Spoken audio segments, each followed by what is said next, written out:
What's up YouTube, Saf here on Super Saf TV, and in this video I'm going to be comparing the specs of the Samsung Galaxy S4 to the Sony Xperia Z. Now obviously these are two big players in the Android smartphone lineup of 2013, and a lot of people are going to be in a position deciding which one of these to go for. So I thought in my usual style, let's do a head-to-head comparison of specs and give you guys a better idea of the differences between these two. So let's start off with the size and dimensions. Now the S4 is smaller than the Sony Xperia Z. It's small in terms of the height and the width. In terms of the thickness, they are both the same, but this is really impressive because for the S4 they've managed to maintain that similar size of the S3 by really decreasing the size of the bezel around the edges. So that's quite impressive. So the S4 is slightly smaller in terms of height and width. Screen size pretty much the same. The S4 4.99 inches, pretty much 5 inches really, and as with the Xperia Z as well, 5 inches. Resolution wise as well, head to head both of these go 1080p displays, 1920 by 1080, 441 pixels per inch. Very similar here. 1080p videos are going to look great on these devices. You're going to be having that full resolution.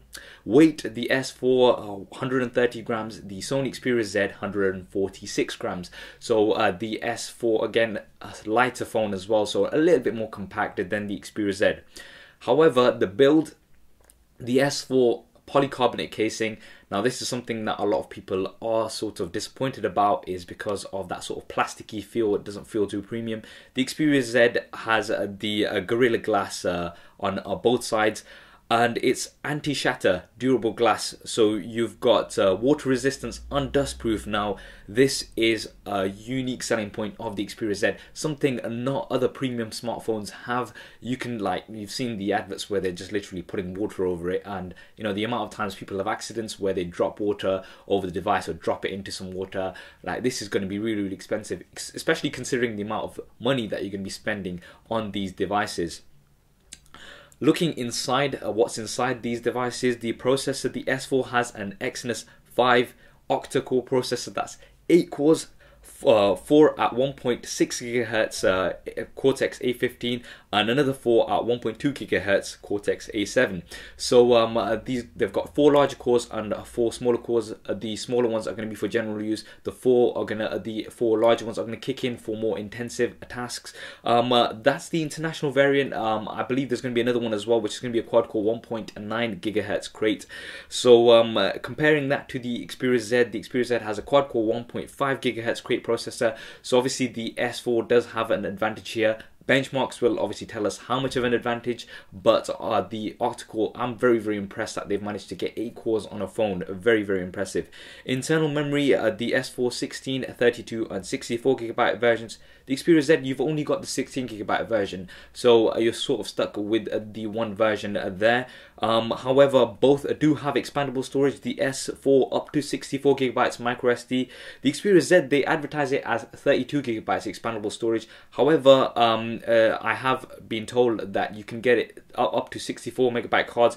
If you format them at FAT32, that means you won't be able to put files over 4 GB. Now I very much doubt you're going to be having files more than 4 GB a piece on the memory card here, but so you can go up to 64 GB as well. So obviously expandable storage, a big advantage on both of these devices. A lot of the other devices, HTC One, the Nexus 4 as well, do not have expandable storage, so a very key feature on here on both of these.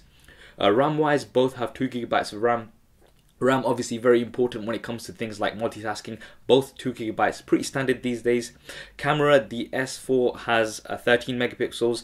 So does the Xperia Z, 13 megapixels. So you've got similar cameras here in terms of megapixels. The S4 does come with a few additional features that they've put in here. You've got drama shot, where you're going to have multiple shots and you'll be able to select one later on. You've got dual camera. You can actually take pictures with both cameras at the same time. So you're going to be able to sort of put yourself into the picture as a box, but it's going to be quite useful for video as well. And you've got some eraser options and stuff like that, so you've got different things here. I believe both come with HDR video as well. HDR images, they do definitely come with HDR images, HDR video as well. And video, you've got 1080p at 30 frames a second on both of these devices, pretty standard these days. The front facing camera, 2 megapixels for the S4, and the Xperia Z 2.2 megapixels. Both again 1080p HD footage that you can be able to record at 30 frames a second. Consistent cameras on both the front and the back. This is going to be really useful for editing later on. You're going to have that consistency. Operating system, now the S4 comes with Android Jelly Bean 4.2.2, the latest Jelly Bean version with the TouchWiz interface. The Sony Xperia Z Android 4.1.2 Jelly Bean, so it's there may be an upgrade later on. And I believe that the interface, the UI on the Xperia Z is called Timescape.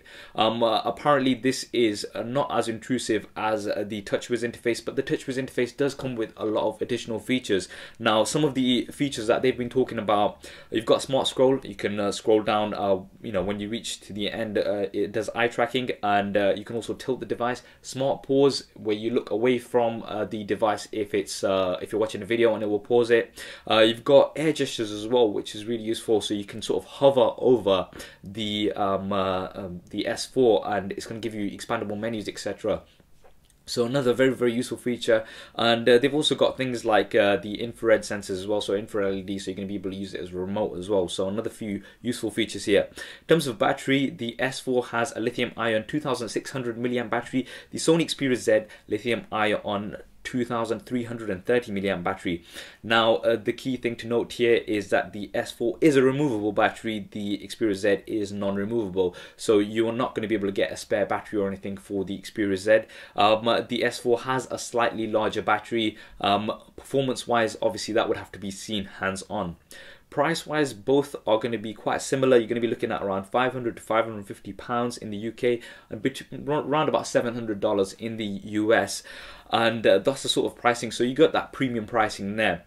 To summarize, those are some of the key differences between these two devices. Now obviously each of them have their advantages. I think the key advantage of the Sony that a lot of people are loving is that water resistant and dust resistant feature.